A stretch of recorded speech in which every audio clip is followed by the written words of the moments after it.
Buenos días, un saludo para ustedes. Hoy hablaremos de la glucólisis anaerobia. Esta vía es una vía universal citoplasmática y normalmente no requiere oxígeno. La glucólisis entonces es el primer paso para el metabolismo de la glucosa y permite al hígado reconocer que los niveles de glucosa en sangre aumentan después de comer generalmente y de este modo utilizar la glucosa para generar energía. Siendo la glucólisis un proceso metabólico que ocurre en la parte soluble del citosol o citoplasma de todas las células, puede funcionar según la disponibilidad de la cadena de transportador de electrones o según la disponibilidad de oxígeno. Eh, para ello, pues puede funcionar de forma aerobia y por tanto requiere entonces la presencia de mitocondrias. O puede funcionar de forma anaerobia, es decir, no requiere oxígeno. Este proceso anaerobio involucra reacciones químicas que consisten en la degradación de moléculas de glucosa hasta la conversión de ellas en ácido pirúvico, también llamado piruvato, y la posterior fermentación o degradación de los carbohidratos hasta ácido láctico en células animales o hasta alcohol etílico en bacterias y algunos hongos. Sin embargo, en presencia de oxígeno, el piruvato se transporta a través de membrana mitocondrial hacia el interior de la célula y se metabolizan mediante enzimas convertido en acetil-CoA e ingresa en el ciclo del ácido cítrico mediante el uso de lanzaderas. Revisaremos esta parte con mayor detenimiento en otro momento.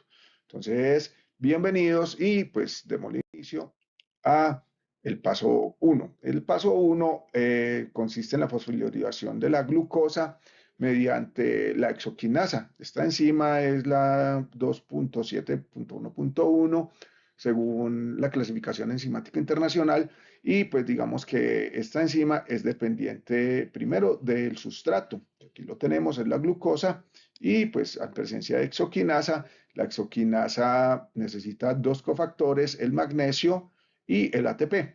Este ATP es necesario para el funcionamiento y para acceder uno de los fósforos que tiene, uno de los, voy a señalar, uno de estos fósforos del ATP se va a donar, va a atacar el carbono 6, ¿sí? Como lo vemos acá entonces el carbono 6 de la glucosa y digamos que una vez se hace la reacción generamos ADP, adenosín difosfato, después de tener tres fósforos quedamos con dos y generamos entonces la glucosa 6-fosfato.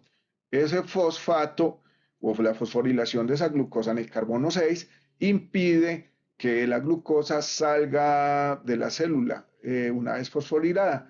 Vamos a hablar un poquitico entonces de este primer paso que ya lo acabamos de mencionar, pero nos interesa mucho la exoquinasa. Entonces, esa exoquinasa tiene unas isoenzimas. Una de ellas importante es la isoenzima 4 o glucoxinasa o glucoquinasa. Es muy específica para la D-glucosa, que acabamos de verla acá.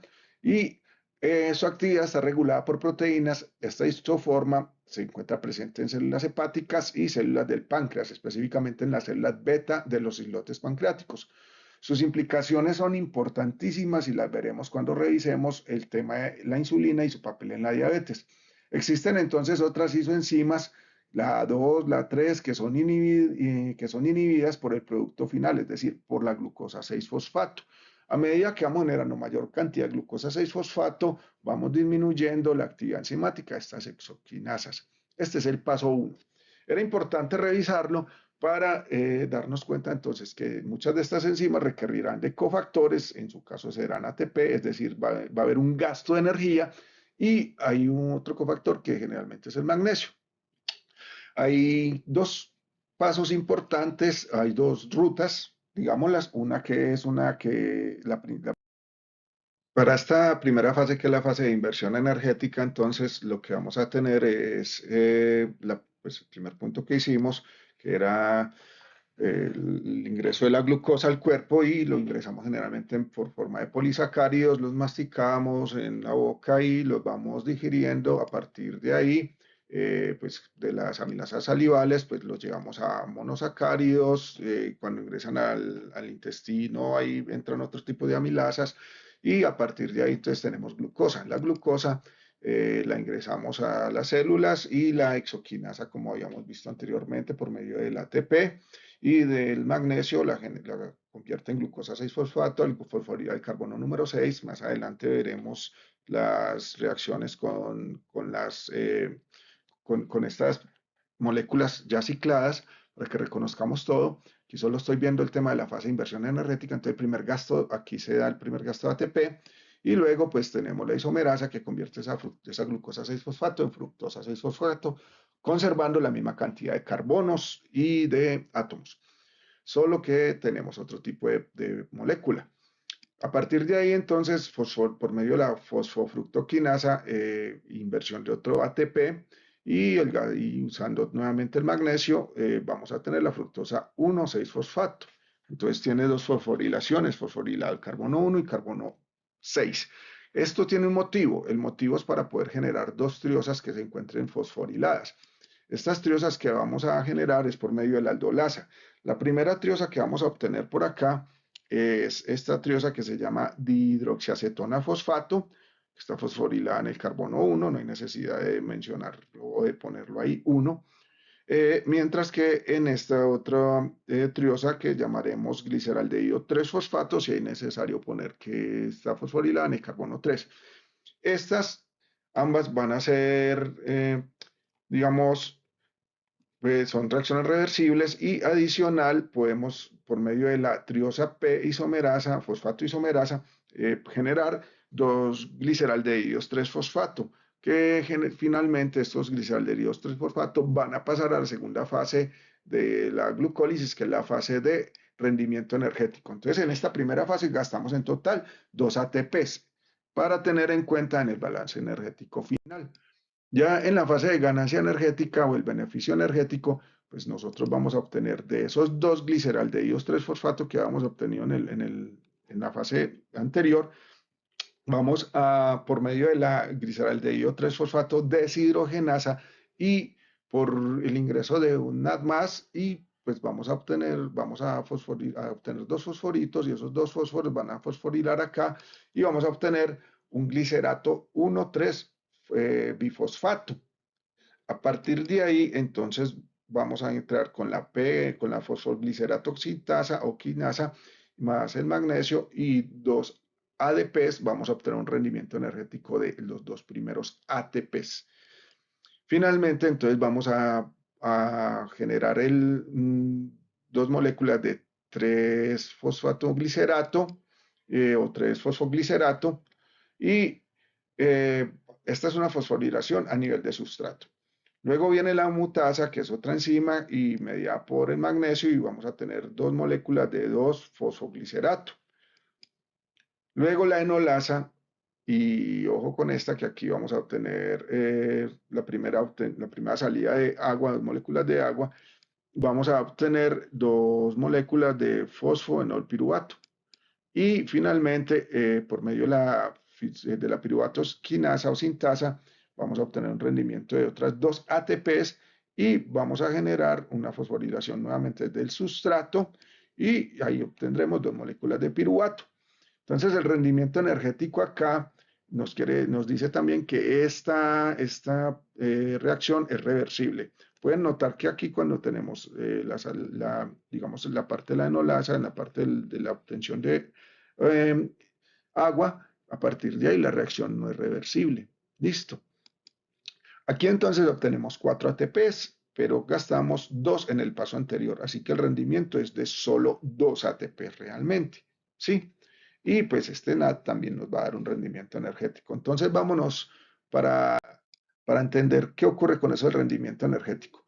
Los GTP, no sé, son considerados al mismo valor de un ATP. Los NADH son considerados al valor de 3 ATPs y el FAD es considerado al valor de 1 ATP. Entonces el rendimiento finalmente es, en el proceso de glucólisis, la inversión energética son 2 ATPs, en la fase citoplasmática es un total de gasto de 2. Beneficio energético fueron 4 ATPs, ¿cierto? Pero esos 4 ATP, recuerden que 2 habíamos gastado antes, y 2 NADH. Entonces esos 2 NADH nos equivale por cada NADH 3 ATPs. Quiere decir que por cada, son 2 NADH por 3 ATPs me equivalen a 6 ATPs. Entonces aquí tendríamos 4 más 6 me da un rendimiento de 10. sí, de una ganancia de 10, pero sin embargo en el balance energético global por cada molécula de glucosa, entonces son 10 ATPs que obtuve menos 2 ATPs que invertí al inicio, entonces eso me da una ganancia total de 8 ATPs. Ese es el rendimiento total de la glicólisis en la fase mitocondrial, ¿cierto? Ya la matriz, perdón, la fase citoplasmática. Ya en la matriz mitocondrial ya revisaremos eso en otro momento. Vamos a revisar entonces acá las dos rutas. La primera es la ruta de inversión energética. Miren acá los dos ATPs que intervienen, que gasté al inicio en la exoquinasa y luego en la fructoquinasa. ¿Sí? Y luego la fase de ganancia. Miren los dos NAD que gané y luego gané 2 ATPs en la fase, en el paso de glicerato de, del 1,3-fosfoglicerato, difosfoglicerato, al 3-fosfoglicerato. Y luego obtuve otra ganancia final cuando el fosfonol piruvato se convirtió en piruvato. Ese es.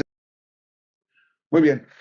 Vamos a hablar entonces, como les había prometido, de todas las fases, pero ya con las moléculas cicladas para poder entender mejor cómo se van dando los pasos. Y adicional acá vamos a ver en los puntos de control, que son 3. Entonces vamos a arrancar con la parte de gasto energético. En la parte de fase de inversión energética, recuerden que la exoquinasa hacía el primer gasto de energía por medio del gasto de ATP y lo que hacía era fosforilar el carbono 6 de la glucosa para evitar que esta glucosa saliera de la célula, es decir, para secuestrar la glucosa al interior de la célula. Luego, la fosfoglucosa isomerasa lo que hacía era convertir esta glucosa 6-fosfato en una molécula de fructosa, que es un isómero. Eso no es conservando el mismo número de átomos y manteniendo el carbono 6-fosforilado. A partir de acá se hace el segundo gasto energético, que es por medio de la fructoquinasa, que lo que hace es fosforilar el carbono 1 de esa fructosa. Ya teníamos el carbono 6 fosforilado, entonces aquí tenemos el carbono fosforilado, entonces se llama fructosa 1,6-bifosfato.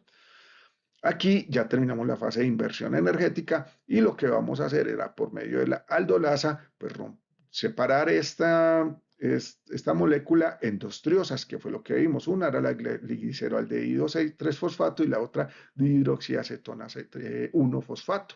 A esta no hay necesidad de ponerle el 1, sino que simplemente hidroxicetona fosfato y ya sé que está en el carbono 1. Luego, a partir de acá, genero dos gliceraldehídos 3-fosfato, ¿sí? Por medio de la gliceraldehído 3-fosfatasa y aquí ya entramos en la fase de rendimiento energético. En esta fase de rendimiento energético o de generación de energía, ya estoy obteniendo a partir de estos dos fosforitos que voy a liberar, ¿cierto? Voy a liberar acá y voy a generar dos NAD. Entonces de ahí lo que genero es un 1,3-difosfoglicerato y pues voy a obtener a partir de ahí, entra un ADP, dos ADP, perdón, y obtengo dos ATPs, ¿sí? Luego por la 3-fosfoglicerato voy a generar, perdón, por medio de la fosfoglicerato mutasa, voy a generar una 2-fosfoglicerato y luego por la enolasa voy a hacer un fosfenol piruvato. Ese fosfenol piruvato me va a hacer también unos fósforos para generar aquí otros dos ATPs nuevos y obtener más rendimiento. Finalmente obtengo dos moléculas de piruvato y pues ellas ingresarán en otro momento por otro lugar. Entonces los puntos de control son la exoquinasa, que era el primer punto de control ya mencionado, ¿cierto? La parte de la fosfofructoquinasa. Estos son los dos puntos de control iniciales que se dan en la fase de gasto energético e inversión energética. Y luego tenemos en la última fase, que es la última fase de control, que recuerden en el anterior les mostré que aquí por medio de esta piruvato-sinasa había la salida también de agua y que a partir de aquí es una reacción irreversible. O sea, aquí toda esta parte es reversible, como lo pueden notar, ¿cierto? Pero cuando ven que esta reacción aquí es irreversible, entonces, en todo cuando haya reacción reversible, ustedes van a ver que ahí no hay punto de control. Sin embargo, cuando la reacción es irreversible, hay puntos de control entre ellas. Miren acá la flechita nos indica. Entonces, yo creo que con esto podemos dar por terminada esta parte de la glucólisis y pues les deseo muy buen día y que nos vaya